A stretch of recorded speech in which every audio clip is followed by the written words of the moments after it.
We're in Austria, and there's only one question to answer. Is this Ocean ready to go toe-to-toe against the established and legacy automakers?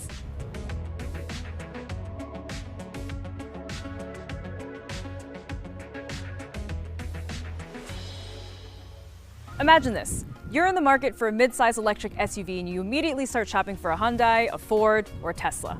But what about something from an automaker that maybe you haven't heard of before? What about this 2023 Fisker Ocean? So you remember designer Henrik Fisker and the Fisker name from the Fisker Karma, which was the swoopy luxury plug-in sedan from 2008. Since then, Fisker has started a new company called Fisker Inc., and this Ocean is its first production car.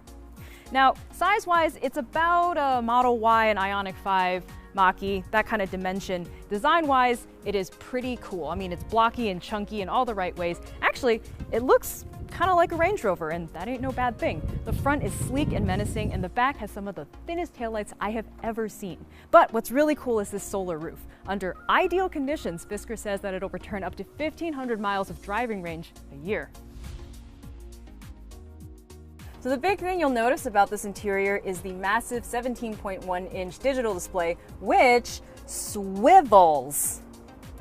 You remember the LG VX9400 TV phone from 2007? This is like that, so I guess what's old is new again. But I'm very happy to see that there are indeed hard buttons for the climate and the radio. That's very nice. But what is cool about this interior is its dedication to ethically sourced and sustainable materials. The seat leathers, for example, are made from recycled bottles and fibers. The carpets are made from recycled post-industrial waste. It's very thoughtful, this whole thing. On top of all of that, the rear seat is extremely spacious. The trunk is roomy, so this thing will seat 4 people and all their stuff, no problem. Finally, I do want to show you the California mode, which drops all of the windows at the touch of one button.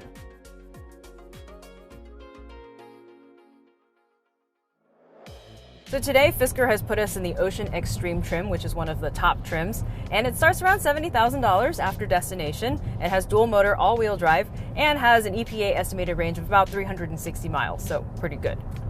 In boost mode, which is limited to 500 activations, you make 564 horsepower and 543 pound-feet of torque. Off boost mode, which is how this thing will be spending most of its time, that number drops to 468 horsepower and 514 pound-feet of torque. Do not worry though, that is still all very usable because the acceleration is definitely there. You can pass, merge, do whatever. It's an electric car, you know? All the torque down low, not a problem. In fact, one of the things I really do like about it is the acceleration, but you know, saying an electric car accelerates well is like saying that, you know, it's nice when the sun is out. I like that the steering is actually pretty heavy. You kind of think, oh, is there such thing as steering that's too heavy? Yeah, there is such thing, but in this case, it adds a bit of heft to the driving experience, which is nice. Also, because this thing is on steel springs, it doesn't ride as pillowy as something that has air suspension. However, it is still very well damped and things aren't crashy. It is very pliant and pleasant. I have it on the most aggressive regenerative braking setting, and one pedal driving is definitely possible. And even then, the switch between regenerative braking and friction braking is very seamless, so you can actually tell the difference. And even though the Ocean is a big car, it does feel smaller around you. That's a cliche I think you hear a lot, but in this case, I think it is well applied. Things I don't love as much about the Ocean, well, as striking as it looks from the outside, that very sleek profile kind of results in not so great rear visibility. The pillars are really thick and that rear window is pretty tiny. However, there is a digital rearview mirror here, so that probably solves that problem. I like a regular mirror though, so I'm going to default to that.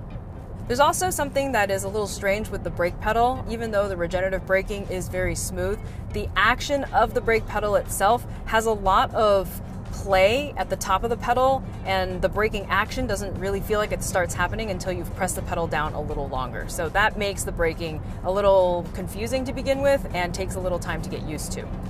Similarly, the steering feel, the actual communication is kind of numb. So in the really tight turns, it is a little difficult to really feel out which way the car is pointing. But again, this is a family car. It is not a corner carving sports car, so something like that probably doesn't matter as much. And finally, This big infotainment screen, this big swiveling screen, very, very cool in design, not knocking that. What I do dislike is the fact that you can't change the vent direction with your fingers. You have to do it through the touch screen. You know, I don't like looking at a screen when I'm driving, and right now the vents are pointing at my face. Maybe later I want them to point somewhere else. I have to navigate a touch screen and manually use the touch screen to change the vent direction. Whereas, I don't know, there was nothing wrong with just changing the vent by yourself.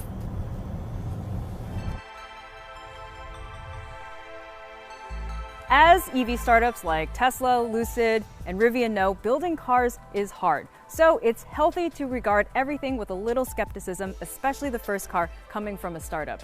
Now, the Fisker Ocean is a solid first crack. There are just a couple of things about it that feel like it should have been left in the oven a little longer. For example, it didn't always go into drive right out of park immediately. Sometimes the parking brake didn't engage automatically after being put in drive. And sometimes to get California mode going, we had to click the button a bunch of times before it actually activated. And one time it activated by itself without anybody clicking a button at all.